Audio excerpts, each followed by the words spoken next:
عزیز طلباء و طالبات، السلام علیکم۔ پچھلے لیکچر میں ہم نے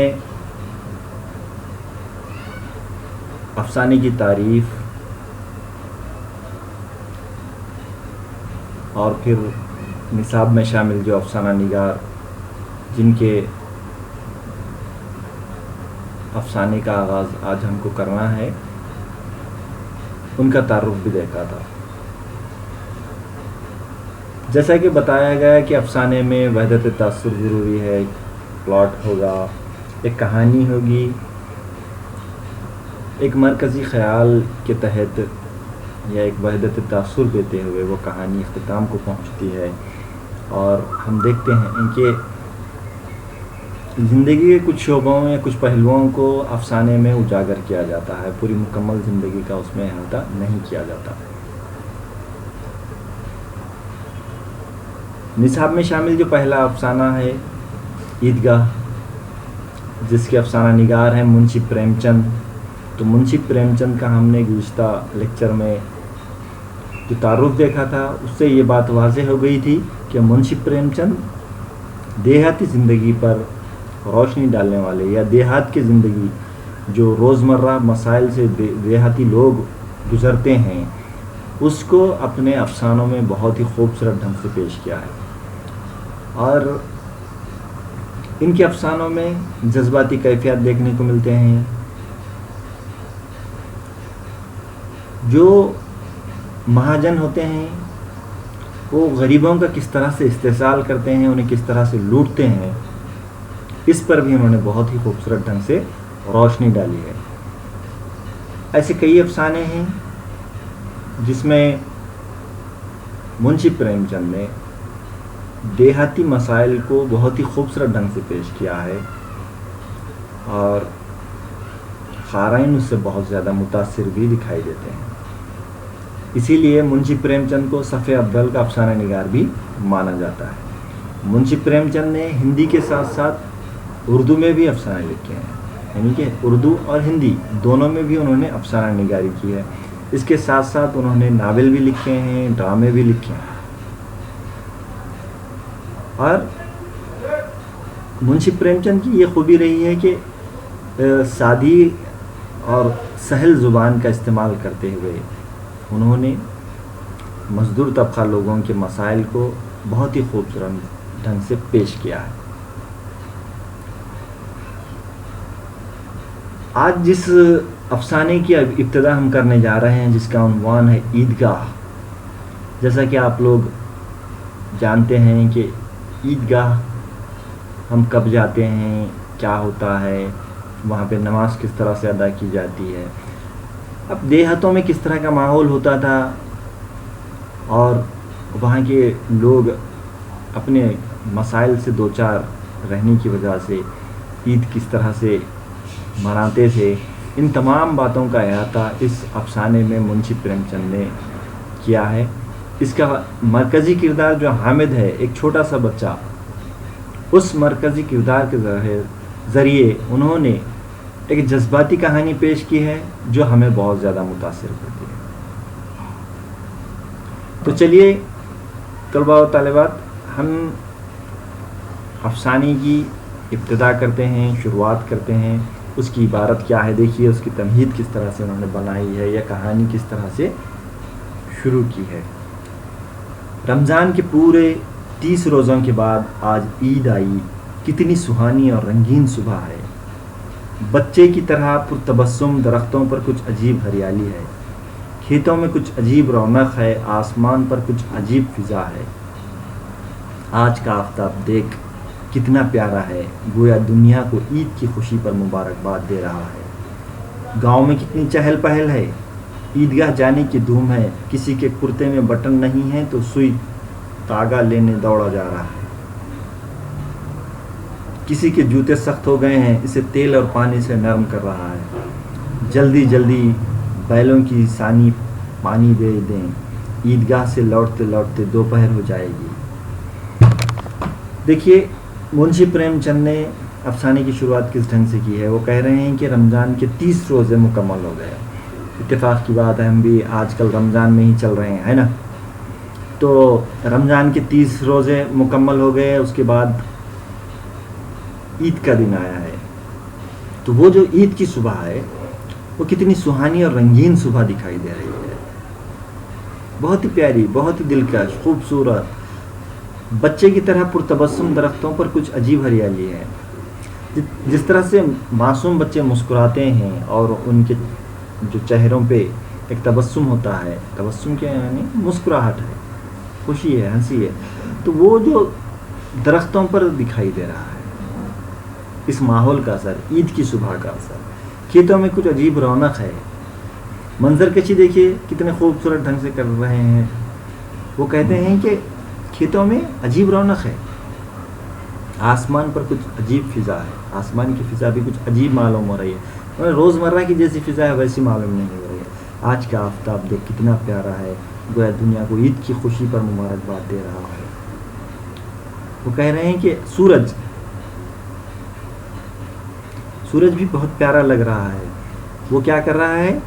دنیا کو، کیونکہ پوری دنیا میں منائی جاتی ہے عید، تو پوری دنیا کو وہ عید کی خوشی کی وجہ سے مبارکباد دے رہا ہے. ایسا وہ منظر یا ایسا وہ ماحول منشی پریم چند بتا رہے ہیں اور کہہ رہے ہیں کہ اتنی زیادہ عید کی خوشی ہے. گاؤں میں کتنی چہل پہل ہے. ہم دیکھتے ہیں کہ عید کے موقعوں پر گاؤں میں کتنی چہل پہل ہوتی ہے، لوگ کتنے زیادہ گھومتے ہیں پھرتے ہیں، ملاقاتیں ہوتی ہیں، گلے لگتے ہیں، ایک دوسرے کو عید کی مبارکبادیں دی جاتی ہے. اس طرح کا جو منظر ہے یہ چلتا رہتا ہے دن بھر. عیدگاہ جانے کی دھوم ہے، صبح صبح عیدگاہ جانے کی بھی دھوم ہوتی ہے، سب کو تیاری میں لگے ہوئے رہتے ہیں. کسی کے کرتے میں بٹن نہیں ہے تو سوئی دھاگا لینے دوڑا جا رہا ہے، کسی کے کرتے کو بٹن نہیں ہے. دیہاتوں میں جو ہوتا ہے غریب طبقہ لوگ ہوتے ہیں، ہر ایک کے پاس پیسہ نہیں ہوتا ہے، تو وہ اپنے پرانے جو کپڑے ہیں انہی کو درست کر کے استعمال کرتے ہیں. تو کوئی بٹن ٹانک رہا ہے تو کوئی سوئی دھاگا لینے دوڑ رہا ہے. اور کسی کے جوتے سخت ہو گئے ہیں، جوتوں کو استعمال نہیں کرنے کی وجہ سے رکھ دیا جاتا ہے تو سخت ہو گئے ہیں، تو اس کو نرم کرنے کے لیے تیل کا استعمال کیا جا رہا ہے. جلدی جلدی بیلوں کی سانی پانی دے رہے ہیں، پانی دے دیں، پانی بھی بیلوں کو دیا جا رہا ہے، کیونکہ عیدگاہ جا کر عید کی نماز ادا کر کے واپس آنے تک بہت زیادہ وقت ہو جائے گا، یعنی کہ دوپہر تک وقت ہو جا سکتا ہے. 3 کوس کا پیدل راستہ پھر سینکڑوں رشتے قرابت والوں سے ملا ہے. جہاں عید کی نماز پڑھائی جاتی تھی یا جو عیدگاہ جہاں ہے وہ 3 کوس کا فاصلہ ہے اس دیہات سے، تو وہاں جانے کے لیے پیدل اور پھر واپسی میں سینکڑوں جو رشتہ دار ہیں، جو قرابت والے ہیں، ان سب سے ملاقات کر کے آنے تک وقت ہو جائے گا. دوپہر سے پہلے لوٹنا غیر ممکن ہے، یعنی کہ دوپہر سے پہلے واپس نہیں آ سکتے ہیں. لڑکے سب سے زیادہ خوش ہیں، لڑکے جنہیں عیدگاہ جانے کو موقع ملتا ہے، چھوٹے بچے وہ بہت زیادہ خوش ہیں. کسی نے ایک روزہ رکھا وہ بھی دوپہر تک، کسی نے وہ بھی نہیں. ہم نے دیکھا ہے کہ بہت سے بار ایسے ہوتے ہیں کہ بچے خوشی سے سحر کے وقت اٹھتے ہیں، میں روزہ رہتا ہوں سب ضد کرتے ہیں، پھر روزہ بھی رہتے ہیں اور پھر دوپہر میں دوبارہ سے کھانا کھا لیتے ہیں اور کہتے ہیں کہ ہمارا روزہ ہو گیا. تو یہ تمام جو عام زندگی کی باتیں ہیں اس کو یہاں پر منشی پریم چند دکھا رہے ہیں. تو کچھ لوگ آدھے دن کا روزہ رہے اور کچھ تو وہ بھی نہیں رہے، لیکن عیدگاہ جانے کی خوشی ان کا حصہ ہے. عیدگاہ جانے کی خوشی ان بچوں کا بھی حصہ ہے. ہر ایک کو عیدگاہ جانے کی خوشی ہوتی ہے. اب بچپن میں ہم نے دیکھا ہے، میں خود کا ذاتی تجربہ آپ کو بتا رہا ہوں کہ عیدگاہ جانے کی ایک بہت ہی عجیب خوشی ہوتی تھی. آج وہ ماحول نہیں رہا ہے، وہ تہذیب ہماری ختم ہوتی چلی جا رہی ہے. عیدگاہ کے بجائے تمام مساجدوں میں عید کی نمازیں ادا کر دی جا رہی ہیں. مختلف حالات ہیں، مختلف ہم مشکلات سے گزر رہے ہیں، لیکن ایک وجہ یہ بھی ہے کہ عیدگاہ ناکافی ہو گئی ہیں، آبادی کا تناسب بہت زیادہ بڑھ گیا ہے. یہ تمام وجوہات ہیں، لیکن وہ جو عیدگاہ جا کر نماز ادا کرنے کی جو خوشی ہوتی تھی وہ بہت ہی عجیب خوشی ہوتی تھی. اس میں اس کو ہم بیان نہیں کر سکتے. کچھ لوگوں نے شاید اس کو محسوس کیا بھی ہوگا یا پتہ نہیں کیا نہیں، لیکن میں یہ ان تمام حالات سے یعنی کہ عیدگاہ جانے کی جو خوشی ہے اس سے گزر چکا ہوں، اس لیے میں ذاتی تجربے پہ کہہ رہا ہوں کہ یہ بہت عجیب خوشی ہوتی ہے لڑکوں کو خاص طور پر.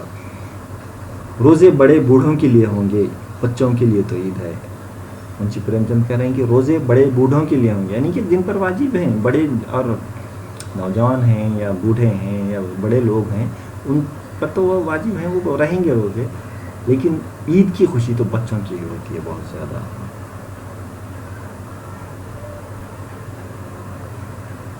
روز عید کا نام رکھتے تھے، آج وہ آ گئی۔ پورے پہلے روزے سے لے کر آخری روزے تک بچے کیا کرتے ہیں؟ عید کا نام، کب عید ہے، کب عید ہے، کب عید ہے، اس طرح سے پوچھتے رہتے ہیں۔ تو وہ آج وہ دن ان کا آ ہی گیا۔ اب جلدی پڑی ہوئی ہے، اب بچوں کو جلدی پڑی ہوئی ہے کس بات کی؟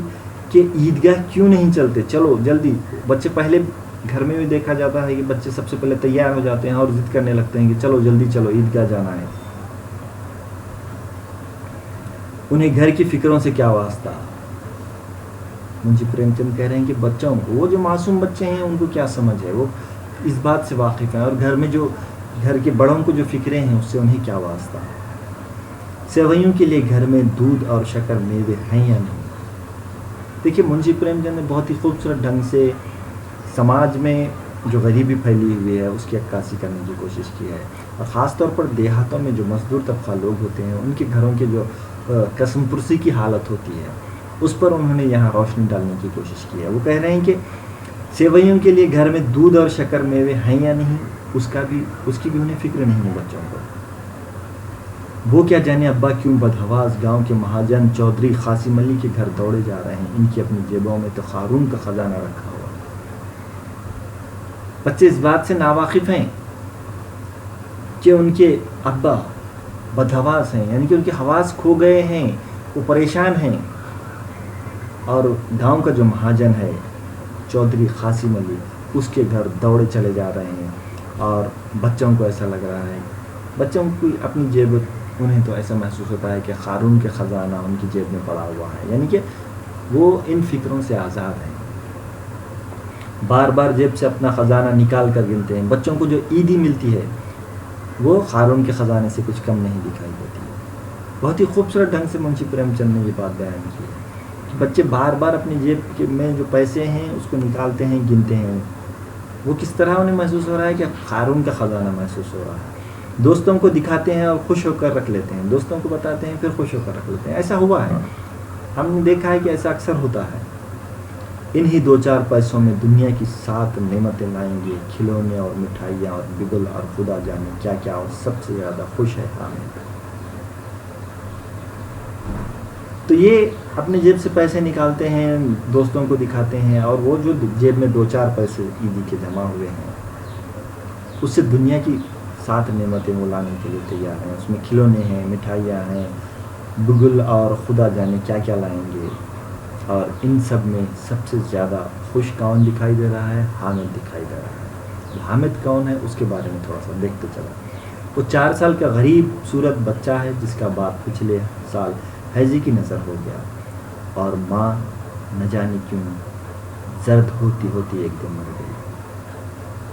تو حامد جو 4 سالہ بچہ ہے وہ اس کے جو باپ ہے پچھلے سال حیضے کی وجہ سے گزر گیا ہے، اس کا انتقال ہو چکا ہے، اور اس کی ماں زرد ہوتے ہوتے، یعنی کہ اس کی بیماری کا پتہ ہی نہیں چلا، اور وہ دھیرے دھیرے زیادہ سے زیادہ بیمار ہوتی چلی گئی، اور وہ بھی اس دنیا سے رخصت ہو گئی۔ کسی کو پتہ نہ چلا کہ بیماری کیا ہے، یعنی کہ اس کے انتقال تک بھی کسی کو پتہ نہیں چلا کہ اس کی بیماری کیا ہے۔ کہتی کس سے، کون سننے والا تھا، دل پر جو گزرتی تھی سہتی تھی، اگر وہ بولنا بھی چاہتی تو کس سے کہتی، کون اس کی بات سننے والا تھا، اس پہ جو گزرتی تھی وہ خود ہی سہتی تھی، اور جب نہ سہا گیا تو دنیا سے رخصت۔ یعنی کہ جب وہ یہ تمام چیزیں کسی کو بیان نہیں کر سکی، اس کے باوجود وہ ایسے ہی سہتے سہتے دنیا سے رخصت ہو گئی۔ اب حامد اپنی بوڑھی دادی آمینہ کی گود میں سوتا ہے، اور اتنا ہی خوش ہے، اس کے ابا جان بڑی دور روپیے کمانے گئے تھے، بہت سی تھیلیاں لے کر آئیں گے۔ حامد جو 4 سالہ یتیم بچہ ہے وہ اپنی دادی آمینہ کی گود میں سوتا ہے اور بہت زیادہ خوش ہے، اور کس بات کو لے کر خوش ہے کہ وہ یہ کہتا ہے کہ میرے ابا جان بہت دور گئے ہوئے ہیں، 2 روپئے کمائیں گے، بہت دور روپئے کمانے گئے ہوئے ہیں، اور جب وہ واپس لوٹیں گے تو بہت سی تھیلیاں لے کر آئیں گے۔ امی جان اللہ میاں کے گھر مٹھائی لینے گئی ہے۔ بہت ہی جذباتی معنی ہے۔ دیکھیے 4 سالہ معصوم یتیم بچہ ہے، وہ سمجھ رہا ہے کہ اس کی ماں کا جب انتقال ہوا ہے تو اس کو یہ بات سمجھائی گئی ہے کہ اس کی امی مٹھائی لینے اللہ میاں کے گھر گئی ہے، اس لیے خاموش ہے۔ حامد کے پاؤں میں جوتے نہیں، وہ خاموش ہے، اس کے پاؤں میں جوتے نہیں ہیں۔ سر پر ایک پرانی دھرانی ٹوپی ہے جس کا گوٹا سیاہ ہو گیا ہے۔ اس کے سر پر ایک بہت ہی پرانی ٹوپی ہے جس کا گوٹا وہ بھی سیاہ ہو گیا ہے، پھر بھی وہ خوش ہے۔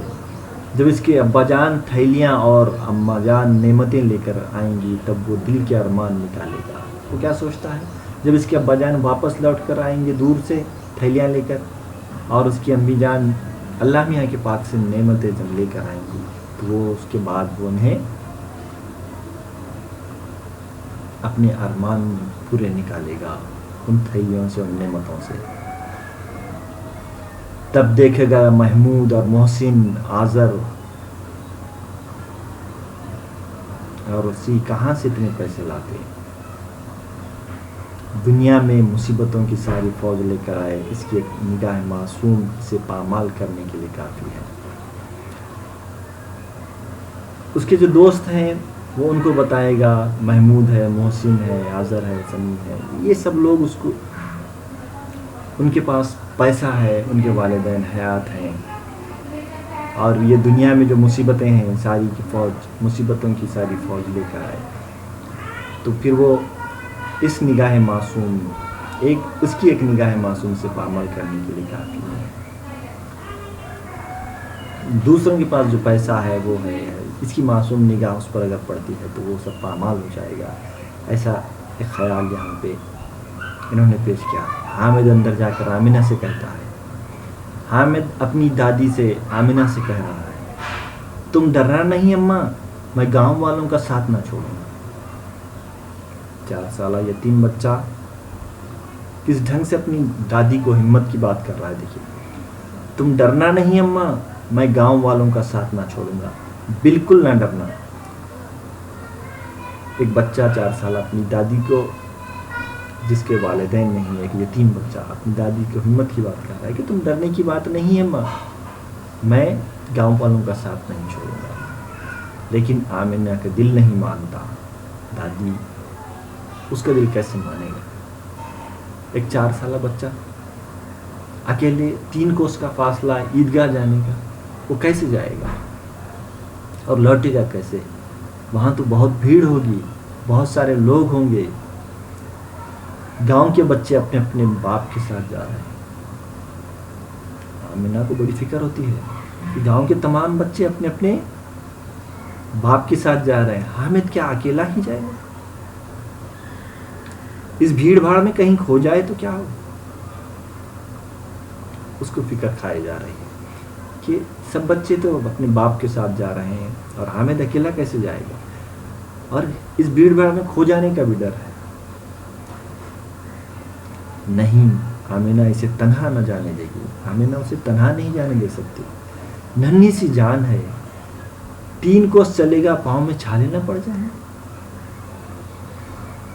3 کوس چلے گا 4 سالہ بچہ تو اس کے پاؤں میں چھالے نہیں پڑیں گے؟ مگر وہ چلی جائے تو یہاں سیویاں کون پکائے گا؟ بھوکا پیاسا دوپہر کو لوٹے گا، کیا اس وقت سیویاں پکانے بیٹھے گی؟ گھر میں کوئی دوسرا فرد نہیں ہے۔ کتنی مشکل حالات سے 2-4 ہے یہ خاندان کی زندگی۔ دیکھیے، اگر وہ حامد کے ساتھ عیدگاہ چلی جاتی ہے تو گھر میں سیویاں کون پکائے گا، اور جب وہ دوپہر کو بھوکا پیاسا لوٹے گا تو اس وقت پکانے بیٹھے گی، تو کیا یہ مناسب رہے گا؟ رونا تو یہ ہے کہ آمنہ کے پاس پیسے نہیں ہیں۔ دیکھیے، اس پہ اور ستم ظریفی یہ ہے کہ اس کے پاس پیسے بھی نہیں ہیں آمنہ کے پاس۔ اس نے فہیمن کے کپڑے سیے تھے، فہیمن کے کپڑے آمنہ سی کر دی تھی. 8 آنے پیسے ملے تھے، 8 آنے پیسے ملے تھے اس کو اس سلائی کے بدلے. اس اٹھنی کو ایمان کی طرح بچاتی چلی آئی تھی اس عید کے لیے. اس نے کیا کیا تھا؟ عید کے لیے وہ اٹھنی کو بچا کر رکھا تھا. لیکن گھر میں پیسے اور نہ تھے اور قوالن کے پیسے اور چڑھ گئے تھے. پھر گھر میں اس کے پاس اور تو پیسے نہیں تھے اور گوالن کے جو پیسے تھے وہ بھی اور چڑھ گئے تھے، یعنی کہ جو قرض اس نے لیا تھا وہ بھی بڑھ گیا تھا، دینے پڑے. حامد کے لیے روز 2 پیسے کا دودھ تو لینا پڑتا ہے. حامد 4 سالہ بچہ ہے، اس کے لیے تو روز 2 پیسے کا دودھ بھی لینا پڑتا ہے. اب کل 2 آنے پیسے بچ رہے ہیں، اب صرف اس کے پاس 2 آنے پیسے بچے ہوئے ہیں. 3 پیسے حامد کی جیب میں اور 5 آمنہ کی بٹوے میں. یہی بساط ہے. 3 پیسے آمنہ کے پاس 3 پیسے حامد کی جیب میں ہیں اور 5 آمنہ کے بٹوے میں پڑے ہیں. اللہ ہی بیڑا پار کرے. دھوبن مہترانی اور نائن بھی تو آئیں گی، سب کو سیویاں چاہیے، کس کس سے منہ چھپائے. سال بھر کا تہوار ہے، زندگی خیریت سے رہے، ان کی تقدیر بھی تو اس کے ساتھ ہے. بچے کو خدا سلامت رکھے، یہ دن بھی یوں ہی کٹ جائے. بہت ہی جذباتی منظر نگاری ہم کو یہاں دیکھنے کو ملتی ہے. 8 آنے ہیں جس میں سے 5 آنے آمنہ کے بٹوے میں ہیں اور حامد کے پاس 3 آنے ہیں. اب اس میں اس کو اپنے گھر کا سب کچھ تیاری کرنی ہے عید کی. دھوبن مترانی بھی آئے گی، نائن بھی آئیں گے، پھر ان سب کو سیویاں کھلانا ہے. پھر اس منہ بھی نہیں چھپا سکتی نا، سال بھر کا تہوار ہے، زندگی خیریت سے ہے.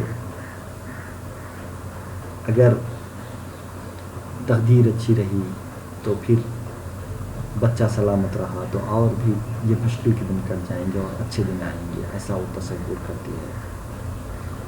تو یہ جو منشی پریم چند کا ڈھنگ ہے، یہ انداز ہے، یہ بہت ہی خوبصورت ہے، بہت زیادہ متاثر کرنے والا انداز ہم کو دکھائی دیتا ہے. بقیہ آئندہ لیکچر میں دیکھیں گے انشاءاللہ. شکریہ.